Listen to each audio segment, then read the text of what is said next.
Uno mugabo benshi mwita YESU KRISTO canke YESU KRISTO, amazina yiwe y'ukuri yitwa Deacon. Uno mugabo yaba kwamamara cane arivyo bigira umuntu umutunzi aba ari umutunzi wa mbere kw'isi mu vy'amafaranga. Deacon yamamaye kw'isi yose kw'izina rya YESU KRISTO muri filime ya Yesu nawo mwita YESU KRISTO w'ukuri. Isangemwo.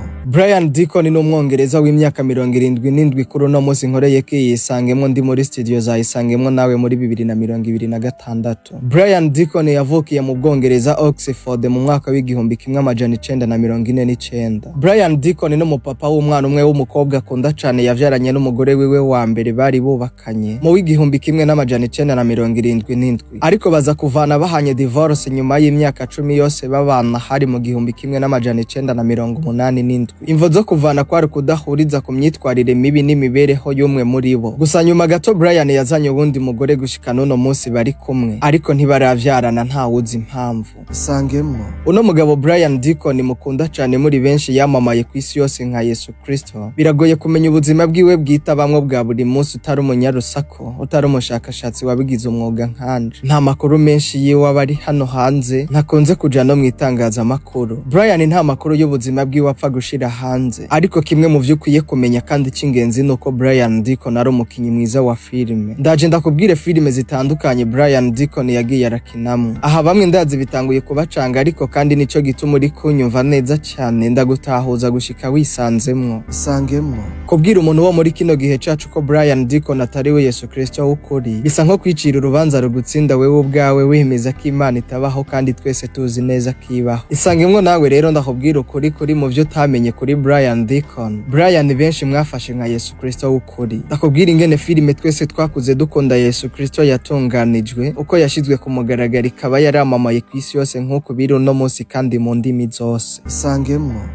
Deacon nk'uko bamwe bamuzi nka YESU KRISTO w'ukuri, hari abantu benshi kuva mu Bwongereza gushika nayo iwacu mu Burundi harimwo bipfuza guhura nawe ngo bamukoreko canke abakoreko maze bakira indwara zabo kubw'ibitangaza babonye uno mugabo akora muri filime ya Yesu. Bamwe bavyitiranya n'ivyo basomerwa, abandi bagisomerwa bakavyizera, abandi nabo baravyisomeye abandi baracabisoma, aho bafata ukuri kwanditse mu gitabo ca Luka maze bikabaha guha igihagararo ca Deacon n'isura yiwe YESU KRISTO w'ukuri. Ndababwira ukuri, Deacon ijya sura yiwe siyo ya YESU KRISTO vy'ukuri. Yamara na Deacon arababwira ko atari we YESU KRISTO w'ukuri. Yewe Deacon arababwira ko atani gitangaza na kimwe arakora kuva avuka, ivyo navyo bakabirahira bakabica amazi. Isangemwo.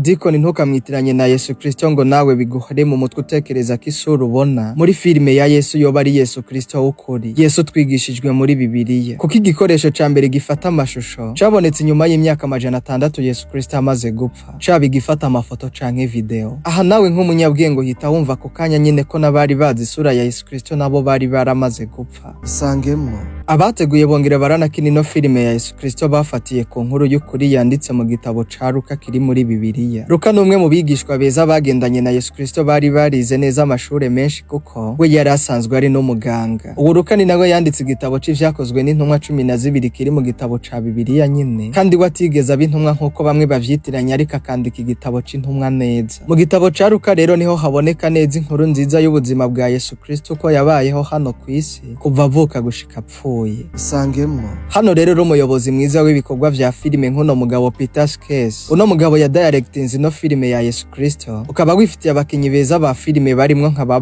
Deacon. Ntiwabura gutunganya filime nziza cane nk'iyi ya YESU KRISTO batunganije maze ikamamara cane kw'isi yose. Isangemwo. Uno mugabo Deacon sinshobora kumuvuga nk'abandi ko ari umukene wa nyuma mu gihugu c'Ubwongereza, kuko nzi ko n'umukire w'umurundi yoba umukozi kwa Dangote. Isangemwo. Deacon mu Bwongereza nawe abayeho bisanzwe nk'abandi kuko atunzwe no gukora voice over muri studio z'abakire. Muri uno mwuga wacu tuvuze voice over nugushirijwe mu gikorwa c'amashusho cafashwe kugira ngo gikundwe kigendeye kwijwi ryawe kuko ryamamaye rikunzwe canke ari ryiza. Ibi nivyo bamwe bahera ko bavuga ko Deacon ari umukene, ariko reka nze ndakubwira amafaranga Deacon yinjiza buri kwezi we nawe wumve ko wamwigereranya. Gira amatsiko kwanza yo kumenya ko Deacon yatoranijwe kugira ngo akine mu izina rya Yesu, yongera akine no mu kibanza ca YESU KRISTO muri filime ya Yesu. Isangemwo. Deacon mu buzima busanzwe n'umukinyi wa filime yabigize umwuga. Deacon yatoranijwe na director Peter, ubu yari yarahawe ikiraka co kuyobora ino filime ya Yesu. Deacon yatoranijwe ico gihe rero nk'umwe mu bagabo yari afise isura iteye ikigongwe kandi yari afise ijwi rituje cane. cane kandi yatoranijwe nk'umwe mu banyamwuga bari bamenyeye gukina filime. Ibi nivyo vyatumye Brian Deacon atsindira uno mwanya wa mbere wo gukina iyi filime yitwa YESU KRISTO, izina yamamariye ko rikanamukurikirana gushika n'uno munsi. Isangemwo abakinyi 40 nibo bakinyi bazwi neza kandi banditse bashoboye gukina muri ino filime ya YESU KRISTO, nibo bakinyi baguma bagaruka muri iyi filime. Ego biruko naho hari abandi barenga ibihumbi 5 gato bagiye baragaragara muri ino filime kumvo zuko hari aho wasanga iyi filime ikeneye kubonekamwo abantu benshi. Ndavuga background, bimwe vyo gucaho ukagenda muri filime vyonyene, ibi no kuguhemba ntibakunze kuguhemba. Isangemwo iyi filime ya YESU KRISTO ni filime yatumye abayikoze n'abayikinyemwo bakora ingendo nyinshi cane ziruhije, kuko hari aho vyabasaba kuja mu Misiri, bakoze n'ingendo nyinshi muri Israel ahari ibibanza vyinshi bifitaniye amateka na YESU KRISTO. Aha bategerezwa kubikora neza nk'uko biri muri filime ya Yesu nyene, vyabasaba gukoresha amashusho agaragaza neza bijya bisagara vya kera nk'uko vyanditswe mu gitabo ca Luka. Isangemwo iyi filime ya Yesu yasohotse mu 1979. Uno ni nawo mwaka uno mugabo Brian Deacon yinjiriye ko muri no filime yitwa Brian Deacon nyene, ariko aza kuyisohokamwe ahinduriwe izina yitwa YESU KRISTO. Guhera uno mwaka ino filime ija hanze, uno ni nawo mwaka Brian Deacon nawe yahinduriwe kizina agatangura kwitwa YESU KRISTO. Ivyo benshi bizeye nk'ukuri kandi atari ukuri. Isangemwo iyi filime ya Yesu ni filime yakinywe igoranye cane, kuko yakinywe ata jambo na rimwe ryongewemwo canke ngo rikugwemwo, usivye amajambo ari muri Bibiliya mu gitabo ca Luka gusa. Isangemwo igitangaza c'ubuhinga kiri muri iyi filime ya Yesu abantu benshi batazi, yewe na bamwe bigira abahinga mu vy'ubusesanguzi haba mu vy'amasanamu n'amajwi, nuko amajwi y'iyi filime atafashwe bari kuyikina nk'uko bimenyerewe ku zindi, ahubwo amajwi yayo yarikodinzwe imbere y'uko ikinwa. Mu gukina ino filime rero kuri set, umukinyi wese yategerezwa gusanisha ivyo akina n'amajwi azikaza kujana neza n'ayarikodingiwe muri studio. Ibi navyo bisaba ubuhinga bwinshi cane haba ku mukinyi no ku mudirector. Isangemwo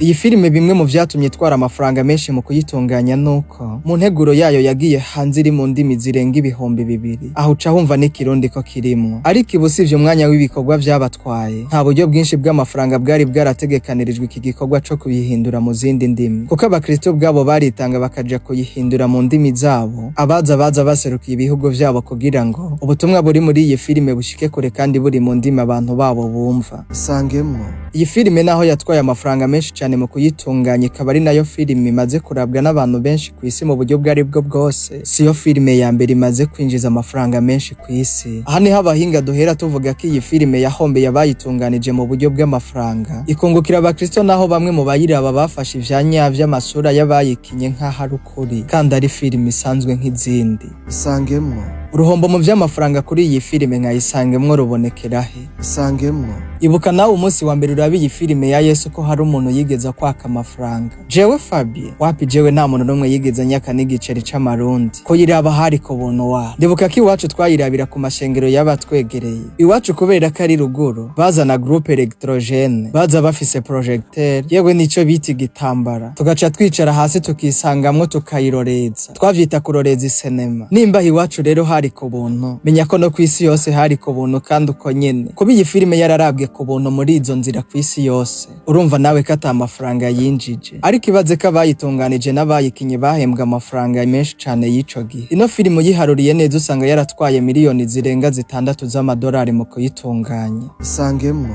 uno mugabo Brian Deacon kubw'iyi filime yakinye yitwa Yesu, niwe mugabo wa mbere amaze kuriza abantu benshi ku isi, kuko benshi mu bayiraba bageze hajya Brian Deacon bamubamba ku musaraba babibona nk'ibiriko birabaka kanya nyene, maze bagaheraho bakarira kandi cyane. Isangemwo Peter umudirector w'iyi filime ari kumwe n'abandi bafatanije gutunganya iyi filime ya Yesu. Ivyo gutunganya neza iyi filime babifashijwemwo n'ikoranabuhanga ryizewe, babikoze biyicariye muri studio nziza cyane ya Paulist Productions. Iyi ni studio iri muri Leta Zunze Ubumwe za Amerika. Paulist Productions ni studio irimwo za kamera nziza cyane zigezweho n'ibikoresho vyiza cyane bigezweho vyo gufata amajwi. Ikindi kandi Paulist Productions ni studio itunganya filime n'indirimbo ziyobokamana gusa. Isangemwo Brian Deacon adukinira ari YESU KRISTO muri iyi filime, niwe yashoboye guhembwa amafaranga menshi cyane y'ico gihe kurusha abandi bakinyi bose bakinanye. Abateguye iyi filime bipfuza ko yoshika ku isi yose, none dore vyarabaye. None aho iwacu ho ntiyahashitse ubushakashatsi iri mu Kirundi isangemwo.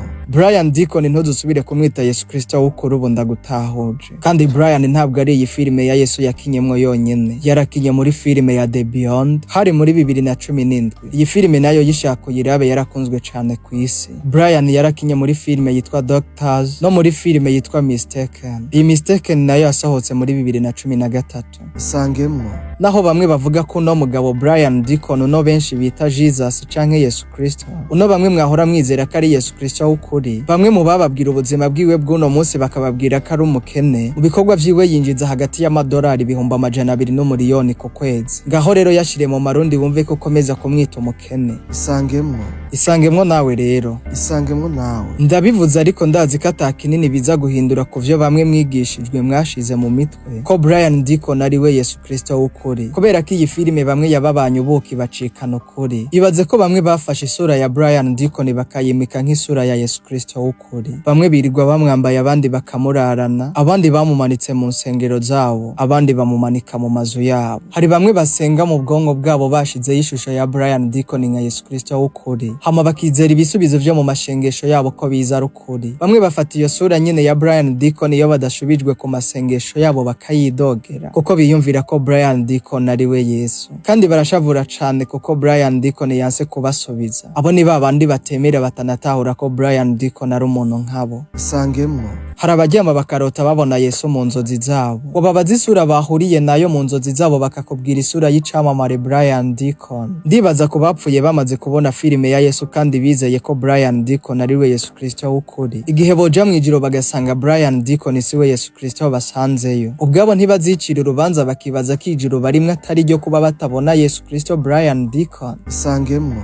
Ubwiwe Brian Deacon arahakana ko atazi isura ya Yesu Kristo y'ukuri kuko Brian Deacon yabayeho inyuma cane y'urupfu rwa Yesu Kristo. Je sinzi uwo wizera wowe uri kunyumva, ariko kandi sinshaka kuzorimbuka. Kuva rero shaka ukuri kuri muri ibi bintu, ushaka ukuri ugendeye kuri iyi isangemwo. Je wumva nyita isangemwo mu Kirundi, nije ndakubwira ivy'ubwenge n'amateka buri munsi kandi ntasiba kukubwira ngo nushaka kugera kure uzujane n'abandi, ariko niwashaka kunyaruka uzugende wenyene. Dufatanye urugendo tugere kure hashoboka, twoye kwijana kuko inzira y'umwe ntishika.